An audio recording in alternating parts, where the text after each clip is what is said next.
Every millennial and Gen Z heart rejoice. Skillet has returned with possibly this season's most controversial Christmas song. Let's talk about it. The supposed controversy lies in the metal take to this classic Christmas chant. Some are claiming it's not reverential enough, others just in poor taste, and some just simply don't enjoy a heavier take on a Christmas hymn. Although, maybe don't blame a post-grunge metal-influenced rock band for releasing a song that's not on gentle harps. Musically, I love it. The start is mournful, gentle, prayerful even. Oh come, Emmanuel.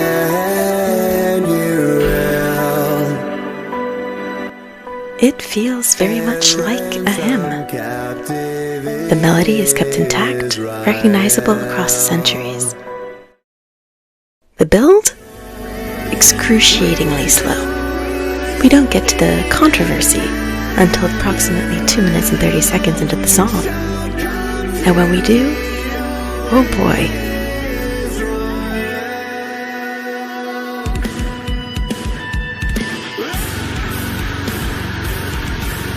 Angsty, powerful, dynamic, things we don't usually get in holiday hits.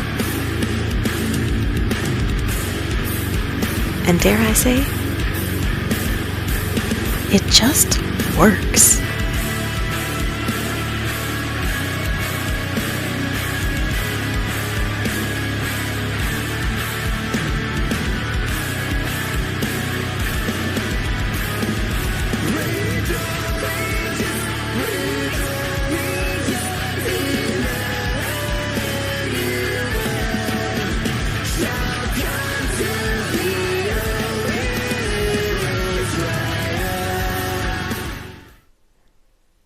I think where this version truly shines, though, is thematically. This is not by nature a soft, delicate song about playing in the snow or love finding you under the mistletoe. It has deep, tangled ties to religious sorrow, longing, and pleas to the Lord for salvation and rescue. It is essentially the lyrical plea to the Savior to rescue his people from captivity, whether that be physical captivity, oppression, spiritual bondage, or sin.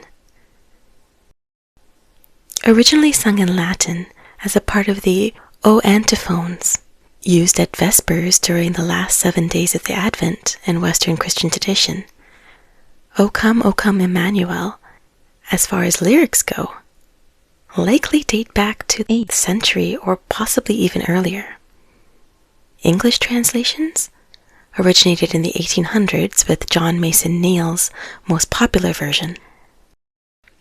Musically, the history of this song dates back so much further than we'd think.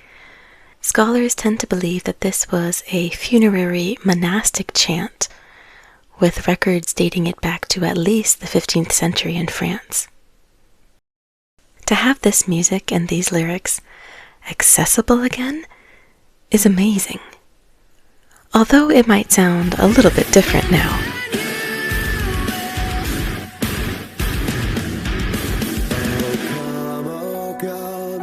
We are essentially tapping into the shared collective human experience from hundreds of years ago. We are partaking in the music, the lyrics, the sentiments, and the faith passed down by oral tradition through famine, war, and across continents. So although I think people might have emotional, cultural, or musical preference sensitivities to this particular version, thematically, I think it works and stays true in an interesting way to the original message and the original music. It continues this strange and uniquely human tradition of updating, adapting, and passing on cultural knowledge and music throughout the generations through oral tradition, prayers, and music. There is something to be said for artistic interpretation as well. Who says we can't make old things sound new again? If we can have jazz or pop or instrumental versions of any Christmas song, why can't we represent someone who might want to hear a metal or rock version as well? This might not be the version you play in church while holding candles, but it just might be the one you play in the car on the way to the grocery store to buy a turkey, or with your friends as you meet up somewhere in the holiday season. It might be the one that you cover with your mid-2000s band when you get back together on a random weekend.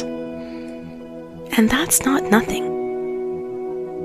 It's relevant, it's traditional, with a twist, and it's accessible. And there's something to be said about that. I think that makes it worthwhile, regardless of your musical taste. Okay, final thoughts. I'm excited to see this song trending. I think it's raising some interesting questions and discussions about the message, about the season, about music in general, and these questions are worth engaging in. I'm also very excited to see Skillet back in action, even just for nostalgia's sake. Also, Jen Ledger on the drums is still killing it, and that makes me happy to see. I also think it's worthwhile to have different musical representation in Christmas music, in Christian music, in music in general. When everything trends towards AI music, mumble rap, half-hearted pop renditions, something like this feels fresh and exciting. And let's not forget, in the season of commercialization and overindulgence, this is a reminder of some of the history of Christmas, both sorrowful and joyful.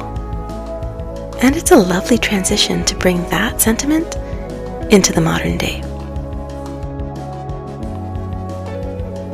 So what are your thoughts? Leave a comment. I'd love to chat about what you thought of the song. Do you have a particular version that you enjoy? Do you agree that it's controversial or irreverent? Or do you enjoy the update in musical tastes on an ancient classic? Let me know in the comments. Thanks for listening.